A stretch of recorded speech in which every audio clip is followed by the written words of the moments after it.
Assalamualaikum warahmatullahi wabarakatuh. Kali ini kita akan membahas materi tentang strategi dakwah dan perkembangan Islam di Indonesia. Adapun tujuan materi ini menganalisis perkembangan dakwah Islam di Indonesia, mendeskripsikan strategi dakwah Islam di Indonesia, mendeskripsikan perkembangan dakwah Islam di Indonesia, dan hikmah mempelajari strategi dan perkembangan dakwah Islam di Indonesia. Strategi dakwah dan perkembangan Islam adalah kegiatan yang dilakukan oleh para mubaligh atau para dai dalam mendakwahkan dan mengembangkan ajaran agama Islam di Indonesia. Sebab-sebab memerlukan strategi dalam dakwah dan perkembangan Islam di Indonesia. Yang pertama, agar dakwah Islam dapat berjalan secara lancar dan damai, agar tujuan dakwah Islam mudah diterima oleh masyarakat dan menjadi bentuk amalia umat manusia yang bersifat rahmatan lil alamin, dan agar umat manusia dapat menerima ajaran Islam dengan senang hati. Macam-macam strategi dakwah dan pengembangan Islam di Indonesia. Yang pertama, melalui perdagangan. Pada tahap awal, sarana yang dipergunakan oleh para dai dalam proses islamisasi di Indonesia adalah melalui jalur perdagangan. Hal tersebut dapat diketahui melalui adanya kesibukan lalu lintas perdagangan pada abad ke-7 Masehi hingga abad ke-16 Masehi. Yang kedua adalah melalui pernikahan. Para pedagang muslim memiliki status sosial yang lebih baik daripada kebanyakan pendudukan pribumi. Hal ini menyebabkan banyak penduduk pribumi, terutama para wanita, tertarik untuk menjadi istri para saudagar muslim. Hanya saja ada ketentuan hukum Islam bahwa para wanita yang akan dinikahi harus diislamkan terlebih dahulu. Selanjutnya melalui pendidikan. Proses islamisasi di Indonesia juga dilakukan melalui dunia pendidikan. Para ulama banyak yang mendirikan lembaga pendidikan Islam dalam bentuk pesantren. Pada lembaga inilah para ulama memberikan pengajaran ilmu keislaman melalui berbagai pendekatan, sampai kemudian para santri mampu menyerap pengetahuan keagamaan dengan baik. Kemudian melalui tasawuf. Jalur lain yang juga tidak kalah pentingnya dalam proses diterimanya Islam di Indonesia adalah jalur tasawuf. Tasawuf adalah istilah yang sama sekali tidak dikenal pada zaman para sahabat Nabi SAW. Bahkan tidak dikenal juga oleh sahabat, tabi'in dan tabi'it tabi'in. Ajaran ini baru muncul sesudah zaman 3 generasi ini. Salah satu sifat khas dari ajaran ini adalah akomodasi terhadap budaya lokal, sehingga menyebabkan banyak masyarakat Indonesia yang tertarik menerima ajaran tersebut. Pada umumnya, para pengajar tasawuf atau para sufi adalah guru-guru pengembara dengan sukarela. Mereka menghayati kemiskinan, juga seringkali berhubungan dengan perdagangan. Mereka mengajarkan teosofi yang telah bercampur dengan ajaran yang sudah dikenal luas oleh masyarakat Indonesia. Selanjutnya melalui kesenian. Sebagai bagian dari media islamisasi di Indonesia adalah jalur kesenian. Jenis kesenian yang paling terkenal adalah melalui pertunjukan wayang. Seperti diketahui bahwa Sunan Kalijaga adalah tokoh yang menggunakan wayang dalam menyebarkan agama Islam.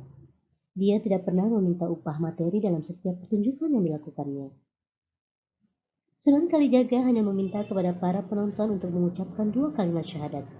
Sebagian besar cerita wayang diambil dari cerita Ramayana dan Mahabharata, tetapi muatannya berisi ajaran Islam dan nama-nama pahlawan Islam, termasuk Sunan Muria. Dalam berdakwah dengan mengembangkan gamelan, kedua tersebut sampai sekarang masih digemari oleh masyarakat Indonesia, khususnya masyarakat Jawa. Sedangkan Sunan Giri berdakwah dengan menggunakan mainan anak-anak, seperti galungan jamuran, cublak sul, dan lain-lain. Selain itu, melalui jalur politik, jalur pemerintahan penyebaran Islam. Kondisi dakwah seperti ini terjadi di Maluku dan Sulawesi Selatan. Di sana, kebanyakan rakyat masuk Islam setelah rajanya masuk Islam terlebih dahulu. Karena kedudukan raja, di samping sebagai seorang pemimpin, juga sebagai panutan bagi rakyat. Selanjutnya, prinsip yang tidak memaksa. Maksudnya, dengan cara yang simpatik dan menarik, sehingga membuat pemeluk agama non-Islam menjadi tertarik, dan secara sukarela mereka masuk Islam. Hal yang menarik dalam proses dakwah Islam di Indonesia adalah syarat untuk masuk Islam adalah sangat mudah, yakni hanya dengan membaca 2 kalimat syahadat. Ajaran Islam tidak mengenal adanya kasta, dan dalam pelaksanaan ajaran Islam juga sangat mudah karena sesuai dengan kemampuan seperti pelaksanaan sholat. Dapat dilakukan di mana saja sepanjang tempat tersebut suci, dan juga dapat dilakukan sesuai kemampuan bagi seseorang yang baru sedang terkena uzur.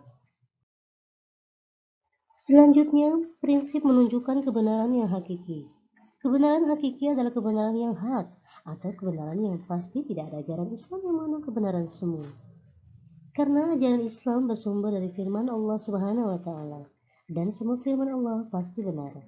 Kehadiran Nabi Muhammad SAW adalah menyampaikan ajaran agama Islam sesuai aslinya.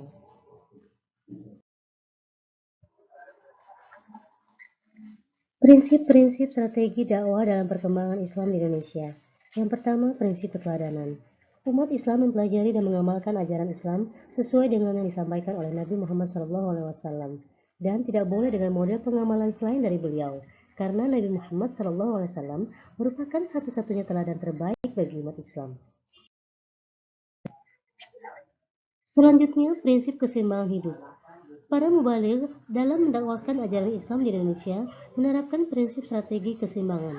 Artinya, para dai mendakwahkan ajaran Islam kepada masyarakat sebagai upaya untuk memperoleh kebahagiaan akhirat, juga sambil berdagang sebagai upaya untuk meraih kebahagiaan dunia. Selain itu adalah prinsip rahmatan lil alamin. Semua ajaran Islam bersifat rahmatan lil alamin, artinya ajaran Islam menyebarkan prinsip kedamaian. Prinsip kedamaian yang menjadi misi Islam adalah bentuk perdamaian abadi, yakni kedamaian yang sejati dan bukan kedamaian semu. Sehingga ajaran Islam selalu menolak segala bentuk kekerasan dan permusuhan. Berpegang teguh pada Al-Quran sebagai pedoman hidup. Berpegang teguh pada nilai Al-Quran sebagai pedoman hidup dalam kehidupan sehari-hari, di samping sebagai bentuk kewajiban adalah untuk menyelamatkan manusia dalam mengarungi kehidupan di dunia dan akhirat. Al-Quran harus dijadikan imam dan landasan dalam mengarungi kehidupan. Bagi orang yang berpegang teguh pada Al-Quran, maka Al-Quran akan menjadi syafaatnya kelak di hari kiamat dan menuntunnya ke surga. Mengikuti as-sunnah berarti menjadikan as-sunnah sebagai pedoman dalam kehidupan sehari-hari. Orang yang senantiasa berpegang teguh terhadap as-sunnah sebagai pedoman hidup akan memperoleh keutamaan dan manfaat. Yang pertama, tercatat sebagai seorang hamba yang taat kepada Allah Subhanahu wa taala serta dicintai Allah dan diampuni dosa-dosanya. Kebenaran hasil ijtihad bersifat zonni atau tentatif. Artinya, tidak ada jaminan terhadap kebenaran hasil ijtihad secara mutlak. Hal ini proses ijtihad yang berbeda kebenaran memahami nas Al-Quran. Ada 3 kategori keberadaan umat Islam terhadap hasil ijtihad. Yang pertama, bagi seorang mujtahid tidak terikat untuk mengikuti hasil ijtihad. Yang kedua, bagi umat Islam yang pandai ada tuntutan menjadi muttabi. Yang ketiga, bagi orang awam, hukumnya wajib mengikuti hasil ijtihad sebagai pedoman hidup selain Al-Quran dan As-Sunnah, karena kelompok awam tidak memiliki kemampuan yang cukup untuk memahami perintah Allah Subhanahu wa taala. Demikianlah materi kita pada kali ini. Jazakumullahu khairan katsira. Assalamualaikum warahmatullahi wabarakatuh.